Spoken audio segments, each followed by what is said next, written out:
Egunon, ni sortzen naz eta 15 urte daroa daz Gatikako Santa Maria egoitzan Beharritzen. Egoitzei buruz akutsu bete berbaitzeko eskatu deuzte, eta egia esateko gurean pribileziatu batzukara, baina bertako delegatua izan da beste egoitza batzutako beharginekaz bere egunero nau harremanetan. Eta gehienetan arazo larriak daukez. Egoitzak beluizi dire. Gure zuzendariak legeak eskatu baino lehenago izitea erabaki eban, baina horretarako familia guztiei deitu eta baimena eskatu behar diaken. Eurentzat gogorra izan arren, guztiek ulertu eben eta baimena emon eskuen. Hasieratik bideoia madakaz eta dan hasiarren, guregan konfidantza osoa erakutsi ebenta hori eskertzekoa da. Ez da bardin, 15 langile sartu urtenean ibiltzea, edo 15 langile eta 27 familia sartu urtenean ibiltzea. Askotan, izidanerako belu izen da. Birusa barruan, eukelakoia. Hasieran maskarilla bari peregon gara. Horrelako papelesko maskarilla bat, aste osorako. Barrutik izerdiagaz guztita, eta jentea dutxatzen dugula kontutan izanik, kanpotik ere guztita. Bien bitartean, ezinbesteko zerbitzuetatik aparte, Beharritzen daben langileak ere lantokietara joan dira. Eta haure bere maskarillak behar izan dabez. Material gitzi badau, ez da bardin, askoren artean banatu behar badire. Orduan, ezinbestekoak jakusenentzako seguru faltako direla. Egoitza askotan segurtasun material barik egon dire. Guk nahikoarin lortu duguz, baina gure zuzendaria burutik intze ibili da lortzeko. Eta azkenean, ez jakuz, etorri berri zen jakuzen bidetik etorri. Bolondresei esker lortu dugu. Sistema ez da etorri jakunari aurre egiteko prestatuta egon. Eta gabezia hori egoitzetan asko egerri da. Egoitza gehienak pribatuak dira. Eta kasu askotan horrek dirua bakarrik begiratzea dakar.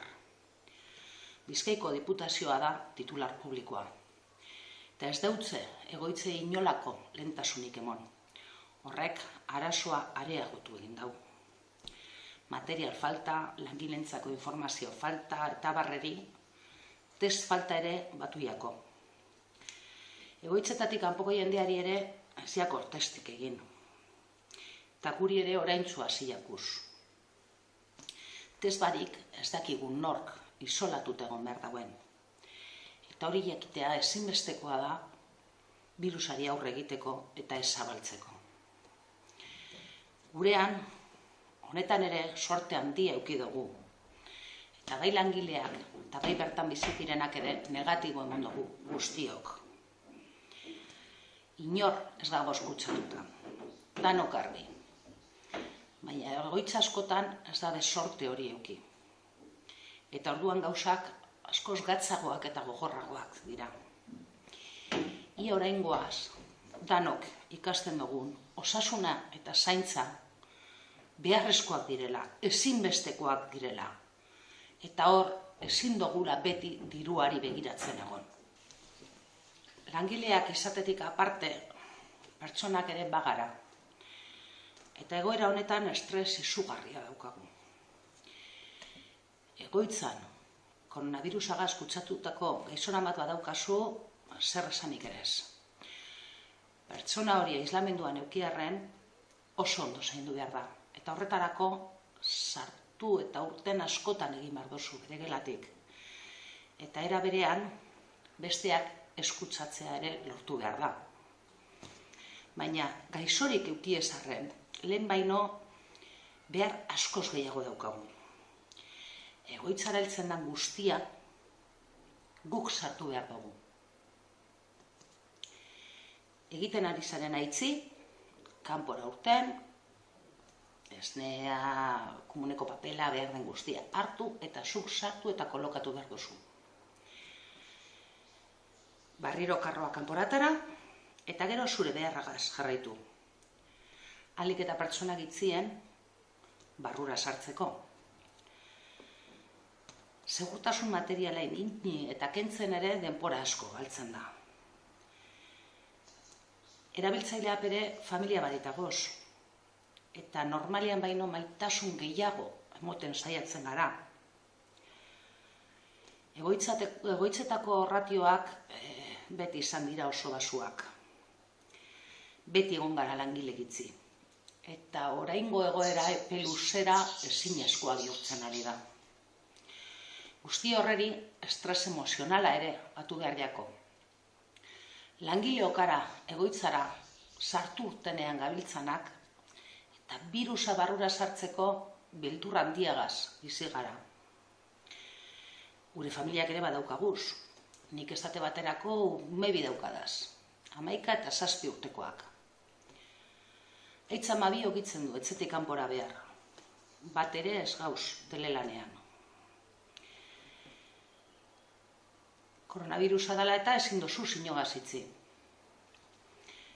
Beharreko estresari etzekoa ere batu behar jako. Umen etzeko lanak, eureka solga, eta danotak izue. Sektore honetan gehienak emakumeak gara, eta zaintza inoiz ez da behar bezala baloratu. Zaintza beti da beharrezkoa, egunean 24 ordu eta astean 7 egun. Ez dago jai egunik. Eta hori ez da, ez librantzan, ez soldatan, zinon ikusten. Eta orain argi geratu da, gure osasuna ere ez dala garrantzitsua. Zaintza zaindu behar dela, esatea ez da nahikoa. Egin behar da. Egoitzetako lan hitzarmena aurten amaitzen da. Urte amaieran barriro negoziazioan hasi beharko dugu. Egoitza gehienak pribatuak direla kontutan eukita, titular publikoa, egoitzetan diru gehien sartzen dauena, zer esana eukiko dagoela espero dut, oraingoan bai. Begiak zabaldu eta ohartu direla, pentsatu gure dotelako. Nahiko da, ezin dugu horrela jarraitu. Ez dakit osasun krisi honek egoitzetako egoera aldatzeko balioko dauen edo ez. Horretarako egoitzak publikoak egin beharko litzatekez. Danok daukagolako horretarako eskubidea eta ondo kontrolata egon beharko leukielako. Ez esku pribatuetan, askotan poltsikora bakarrik begiratzen dabezen jendearen esku. Eusko Jaurlaritzak eta diputazioak material eta pertsonal nahiko egotea garantizatu langileen eta erabiltzaileen osasuna bermatuz. Ulertzen dut horretarako epe luzea behar dela, baina apurka-apurke pausoak ematen joan behar dugu. Aurten bertan, lan hitzarmenean ia titular publikoa sartzen bada, eta zaintzen badago. Bai langileak eta bai erabiltzaileak. Erabiltzaileak ere gu gitzi bagara ez dauzelako ondo. Eurak ere hobeto egongo litzatekez langile gehiagogaz. Ni nekatuta banago, barre egitea gehiago kostatzen zait. Askoz gehiago kostatzen jat, erabiltzaile batekin bromatan ibiltzea, ni neka egiten banaz. Ni zerditan banau, erabiltzaileek eurek ere, batzutan esaten deuskue, jesartzeko apurtzu beten. Eurek ere sufritu egiten dabe, ratioen falta hori. Gu asko saiatu arren, langileok asko saiatu arren, erabiltzaileek langile gehiago behar dabez.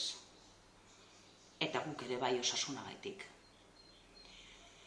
Gauzak aldatuko badira edo ez, egoera hau ikusita, ez dakit. Baietz pentsatu gure dut. jendeak ja begiak iri dauzela, egoitza bat zer dan, zer egiten dugun, eta zer egin behar da. Ez dakit aldatuko bada edo ez, baina baietz pentsatu gure dut. Egoitzak lagundu deuskuenei eskerrak emoteko bideo txikitsu bete egin dau. Eskerrik asko bolondrez guztiei.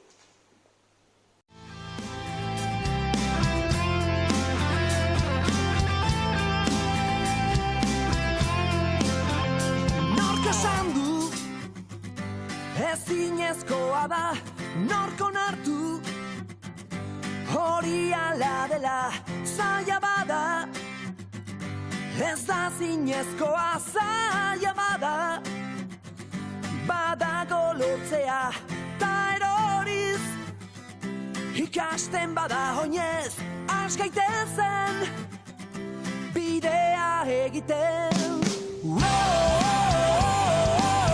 Ez gaitu nor geldituko,